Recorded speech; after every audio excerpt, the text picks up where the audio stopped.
你加油时是否也好奇过，加油枪是如何知道油箱装满并瞬间跳枪的呢？把一个加油枪切开就能发现，其内部并没有精密的电子元件传感器。那么加油枪究竟是如何工作的？先来看个实验。用手搬动开关，让油枪对准透明水箱加水。可以看到，在油枪没过水面时，开关啪的一声就自动复位了。把镜头拉近，仔细观察，加油枪的枪口下方有个小孔，在它被水堵住时，油枪瞬间就停止了工作。这让我不禁想起古代的一个下毒神器，那就是阴阳壶。这玩意儿在影视剧里可不陌生。第一次倒出来的是酒，再倒一次可能就是毒药了。原理很简单，茶壶的内部设有隔间，可以把液体分开，在壶身的上方以及把手的底部各有一个小孔，这就是阴阳壶控制液体的关键，也就是加油枪自动跳枪的玄机。用手堵住壶身下方的小孔，壶身上方的液体就能顺利流出。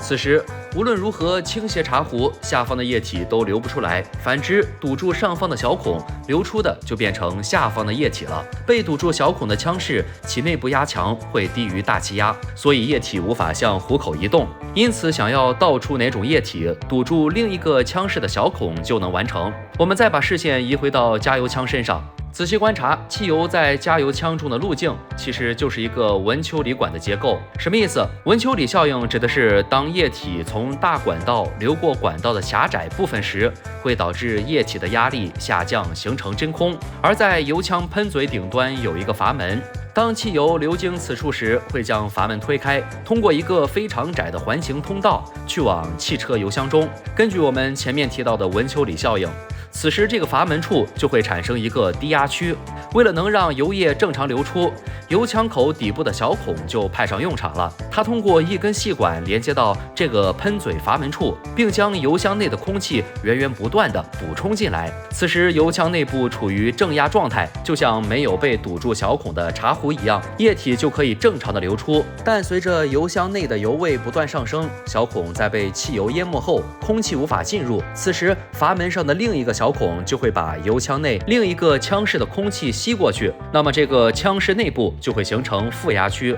其下方的橡胶隔膜也会被逐渐吸上去。这张自控膜上还连接着一个杠杆结构，可以看到在压强的作用下，自控膜带着插销向上移动，此时原本被卡在两边的滚珠就会掉落到凹槽中间，没了小球的支撑，中间的滑块就会降落下来，从而切断油路。